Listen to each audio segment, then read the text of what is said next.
আসসালামু আলাইকুম প্রিয় শিক্ষার্থীবৃন্দ, আশা করি সকলে ভালো আছো। নতুন কারিকুলাম নিয়ে আজকে তোমাদের মাঝে হাজির হয়েছি। নবম শ্রেণীর ইংরেজি নিয়ে আজকে আলোচনা করব। অনেকেই নতুন কারিকুলাম নিয়ে চিন্তিত আছে, সেই চিন্তার আজকে দূর করে দেবো। যদি এই ভিডিওটা দেখো তাহলে তুমি সহজেই নিজে থেকেই সকল সমাধান খুঁজে পাবে। যদি ভিডিওটা দেখে সামান্যতম উপকার হয়ে থাকে তাহলে সাবস্ক্রাইব এবং লাইক করতে ভুলবে না। চলো ক্লাস শুরু করা যাক। Let's start the class.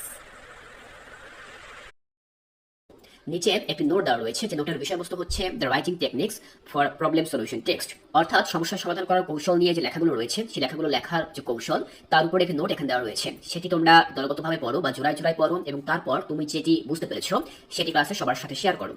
তো আমরা মূলত এখানে একটি নোট পড়বো। আমাদের নোটের বিষয়বস্তু একটু আগে আমরা জেনেছি, যেটি হচ্ছে the writing techniques for problem solution text, অর্থাৎ কিভাবে আমরা বিভিন্ন সমস্যার সমাধান করতে পারি সেই সম্পর্কিত লেখা আমরা কিভাবে লিখবো সেটি মূলত এখানে লেখা রয়েছে। তো চলো আমরা এই নোটটি পড়ে নিচ্ছি, যে এখানে আমাদেরকে ঠিক কি করতে বলা হয়েছে। Problem solution text is a popular form of writing. Problem solution text এটি হচ্ছে ইংরেজি লেখার অন্যতম জনপ্রিয় একটি form. Here writers first describe or discuss a problem. এখানে একজন লেখক প্রথমে সেই সমস্যাটি নিয়ে ডিসকাস করেন, আলোচনা করেন এবং সেটি বর্ণনা দেয়। Convince the reader two care about it and finally suggest solution. লেখক তিনি পাঠককে কনভিন্স করতে বা বোঝাতে সমর্থ হন যে কেন এটি সম্পর্কে আমাদের কেয়ার হওয়া উচিত বা সতর্ক হওয়া উচিত, এবং সবশেষে সাজেস্ট সলিউশন, তিনি আমাদেরকে পরামর্শ দেন কিভাবে আমরা এর সমাধান করতে পারি। A good problem solution text suggests one or some well-explained solutions to solve the problem. অর্থাৎ এ ধরনের আদর্শবান একটি প্রবলেম সলিউশন টেক্সটে লেখার মধ্যে একটি সমাধান থাকতে পারে অথবা আরো একাধিক ওয়েল এক্সপ্লেইনড অর্থাৎ ভালোভাবে ব্যাখ্যা করা সলিউশন থাকতে পারে। In this type of writing, এই ধরনের লেখায় the focus is equally on both the problem and the solution. এই ধরনের লেখায় সাধারণত সমস্যা এবং সমাধান উভয়ের প্রতি সমানভাবে বা ইকুয়ালি আলোকপাত করা হয়।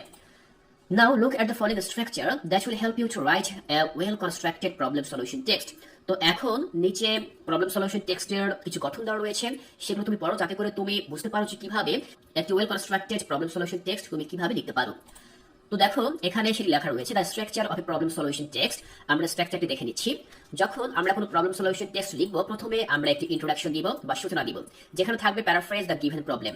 সমস্যাটিকে আমরা প্যারাফ্রেজ করবো বা যেটার ভাষায় লিখবো। রাইট ওয়ান কি কজ এন্ড রিলেটেড সলিউশন। কারণ লিখবো, সেই সমস্যার কারণ কি, কেন ঘটছে সেটা লিখবো। তারপরে আমরা সেই সম্পর্কিত একটি সলিউশন বা সমাধান লিখবো। এরপরে পরবর্তী যে ধাপ সেটি হচ্ছে মেইন প্যারাগ্রাফ। তো মেইন প্যারাগ্রাফ আমরা কি করবো, কজ নিয়ে আলোচনা করবো, কারণ নিয়ে আলোচনা করবো। Here you write different cause using different paragraphs. তুমি এখানে বিভিন্ন আলাদা আলাদা প্যারাগ্রাফ ব্যবহার করে সেই সমস্যাগুলোর কারণ সম্পর্কে লিখতে পারো। যেমন এখানে বলা রয়েছে topic sentence state the causes. প্রথমত তুমি সেখানে একটি টপিক সেন্টেন্স ব্যবহার করবে, যার মধ্য দিয়ে তুমি তোমার কারণগুলো সেখানে উল্লেখ করবে। Explain the causes of the problem. সেই কারণগুলো শুধু বললেই হবে না, সেটিকে তোমাকে আবার এক্সপ্লেইন করতে হবে বা ব্যাখ্যাও করতে হবে। Give an example. তোমাকে সেই সমস্যাগুলোর কারণের উদাহরণও দিতে হবে। এভাবে আমরা 2 নম্বর স্টেপটি সম্পন্ন করব। এরপর 3 নম্বর স্টেপে বলা হয়েছে মেইন বডি প্যারাগ্রাফ, অর্থাৎ দ্বিতীয় যে মেইন বডি প্যারাগ্রাফে আমরা আসবো সেখানে থাকবে সলিউশন। আমরা দ্বিতীয় প্যারাগ্রাফে আলোচনা করেছি প্রবলেমের কারণ নিয়ে, কজ নিয়ে, এবার আমরা সলিউশন বা সমাধান নিয়ে আলোচনা করব।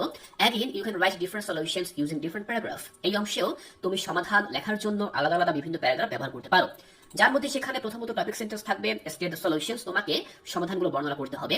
Explain the solutions in relation to the problem.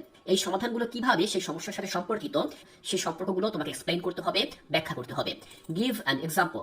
তোমাকে অবশ্যই সেখানে উদাহরণ দেখাতে হবে। এরপরে সবশেষে আমরা কনক্লুশন চলে যাবো। কনক্লুশন কি? কনক্লুশন মানে হচ্ছে উপসংহার। তোমরা জানো যখন আমরা কোনো এসে লিখি বা প্রবন্ধ লিখি সেখানে সবশেষে কনক্লুশন উপসংহার থাকে। তো প্রবলেম সলিউশন টেক্সটেও ঠিক এরকম কনক্লুশন থাকবে। তো এখানে আমরা কি করব, সামারাইজ দ্য কি পয়েন্টস। আমরা আমাদের মূল যে ভাবগুলো সেগুলোকে আমরা সামারাইজ করব বা সারমর্ম বা সারাংশ এখানে উল্লেখ করে দিব।